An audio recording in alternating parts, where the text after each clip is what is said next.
तो कथा में सुन करके गई कि ठाकुर जी तो गोपीन के घर माखन चुरावे जामे, और इतनो ही ना करें तो कहा करें, वो ठाकुर जी ने अपने सबरे सखा छोड़ रखे हैं गोकुल में।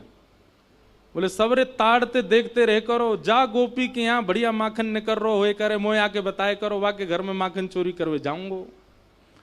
सो सबरे सखा बस यही देखते रहे, ढूंढते रहे कौन सी गैया को बढ़िया वारो मक्खन को माखन निकरो है, सो लाला को संदेशा पहुंचानो, लाला चोरी करवे आएगो। अब ये कथा वो सामान्य सी सखी बैठ करके सुन रही थी, लेकिन उसने वो कथा को शब्द रूप ना मान करके उसको वास्तविक लगने लगा, और वास्तविक भाव का ये प्रभाव हुआ कि उसने अपने घर में बढ़िया सोची कि मैं हूं ऐसा मक्खन निकारूं कि ठाकुर जी मेरे घरों चोरी करवे आमे। तो वाके मन में भाव आयो, अच्छा अब मक्खन निकाल लियो, निकाल करके माने मटका में मक्खन सजाए लियो, और वाके मन में आई कि ठाकुर जी को कैसे पता चले कि मैंने मक्खन निकारो है। तो दर्शनार्थी दर्शन करने जाते थे, उन्हीं दर्शनार्थियों में मक्खन लेके जाती, तो सब तो सामग्री मंदिर में चढ़ा देते, वो चढ़ाती नहीं, पीछे खड़े होकर के वहीं से मक्खन के पात्र को ठाकुर जी को दिखाती, और ठाकुर जी को दिखा के कहती, धोरी गैया के दूध सो बढ़िया रात में जमाए करके मैंने दही निकारो, वह दही से ऐसा बढ़िया मक्खन निकारो लाला, लेकिन ये मैं तो दे के ना जाऊंगी, अपने घर में छीका पे लटकाए के रखूंगी, तेरी इच्छा होए तो चोरी करवे आ जाइयो। श्रीनाथ जी के मंदिर में जाके ठाकुर जी को लोभ देती है।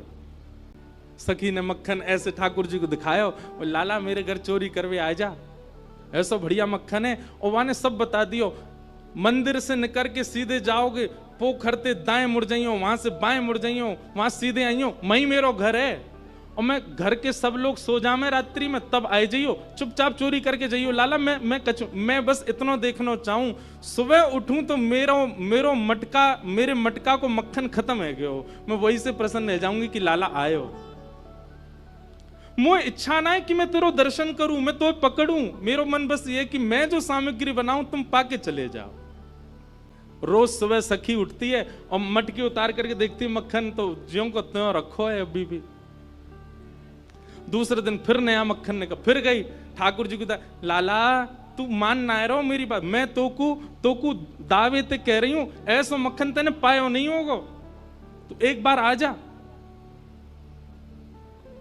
दूसरे दिन भी ठाकुर जी नहीं आए, तीसरे दिन फिर आए गई, फिर से नाथ जी मंदिर में खड़े हैं, ऐसे कटाक्ष नीचे नेत्र हैं, सामने कुंभन दास जी बैठ करके कीर्तन सुना रहे थे।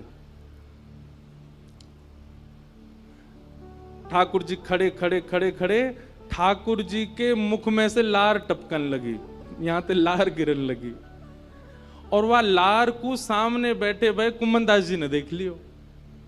कुंभन दास जी बोले, जय जय जय जय जी, लार कैसे निकल रही है, का है गो, भूख लग रही है का? तो ठाकुर जी तो कुंभन दास जी से बात करते थे।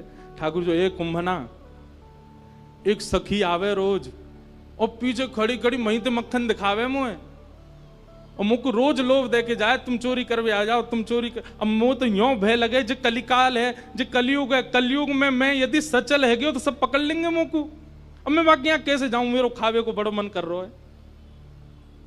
कुंभन दास जी के नेत्र सजल हो गए, बोले, जय हो नाथ, आपके रसोई घर भंडार में कोई कमी है? अरे इतनो मक्खन, इतनो दही, इतनो दूध, इतनी गौशाला, इतनी गैयान को दूध रोज आपके मंदिर में आवे, वही सखी कोई क्यों चाहिए? बोले, अरे तो तू ना समझेगो, वो बड़े प्रेम ते आवे और सब तो चढ़ा जामे यहाँ पे। अब देखो, हमने कोई सामग्री मंदिर में चढ़ाई, भोग लगी कि नहीं हमको क्या पता, इतने लोग लाते हैं सामग्री, सबका भोग लगता है, कोई जरूरी थोड़ी। पर वाके मन में ये भावना है कि तुम मेरे घर आओ, दर्शन भले ही मत दो, पाके चले जाओ, मुझको ये लगे कि हाँ तुमने पा लियो। कुंभन दास जी बोले, जय जय, तो बताओ कहा करनो है, चलें चोरी करवे? कुंभन दास जी बोले, जे द्वापर ना है, कलयुग है, सोटा पड़ेंगे, तुम मुंह पड़ेंगे, मुंह कहा समाचार जागो, जय जय पिट गए हो। ठाकुर जी पिट गए। ठाकुर जी बोले, ना ना पिटेंगे तो ना है हम, खैर इतनी तो हमारी अभ्यास है चोरी को, लेकिन अकेलो ना जाऊंगा, तू चले तो चले। कुंभन दास जी बोले, मैं बड़ो बूढ़ो, कुंभन दास मैं कैसे जाऊंगा? बोले कछु मत करियो, बस फुर्ती रखियो, फुर्ती, बाकी सब मैं संभाल लूंगा।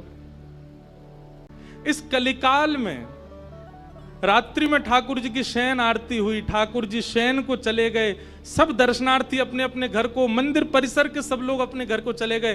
ठाकुर जी ने कुम्मन दास को इशारा कर दिया, बोले जैसे सब जाएं पीछे खिड़की पे आ जाइयो। सब चले गए। जैसे कपाट बंद हुए, कुम्मन दास जी पीछे खिड़की पे खड़े हैं, प्रतीक्षा कर रहे हैं। इतने में कहा देखो खिड़की में से साक्षात श्रीनाथ जी सचल है करके निकर करके बाहर आ रहे हैं, और आए करके कुम्मन दास जी के कंधा पे अपने दोनों पांव लटकाए लिए बैठ गए, और ऐसे मूड पकड़ लियो सिर। बोले चल कुम्भना। बोले जानो कहां को? बोले तू चल, मैं बता रहा हूं ना, यहां से सीधे चल, आगे पोखर आएगा, माते दाएं मुड़ जाइयो, फिर माते बाएं मुड़ जाइयो, बाएं तो फिर सीधे जाइयो, सीधे तो फिर बाएं मुड़ जाइयो, मही हवा को घर। कुम्मन दास जी बोले पूरी दुनिया आपका पथ जानती है, पर आप अपने प्रिय का पथ जानते हो नाथ। ये सौभाग्य है उस सखी का कि आप उसका पथ जानते हो, आप उसका मार्ग जानते हो। कुम्मन दास जी ने दोनों पांव पकड़ रहे, छोटे से ठाकुर जी कंधा पे बैठे हैं और सब बता रहे हैं यहाँ तो यूं मुड़ जा, यहाँ तो यूं मुड़ जा, सीधा चल। अब देख जे आगोवा गोपी को घर, अब एक छींका पे मक्खन रखो। ठाकुर जी देख वो धरो, कुम्भना तू खड़े हो जाओ, मेरे पाम पकड़ लियो, देख या मक्खन खाएंगे हम। कुम्भन दास जी खड़े हैं और ठाकुर जी अभी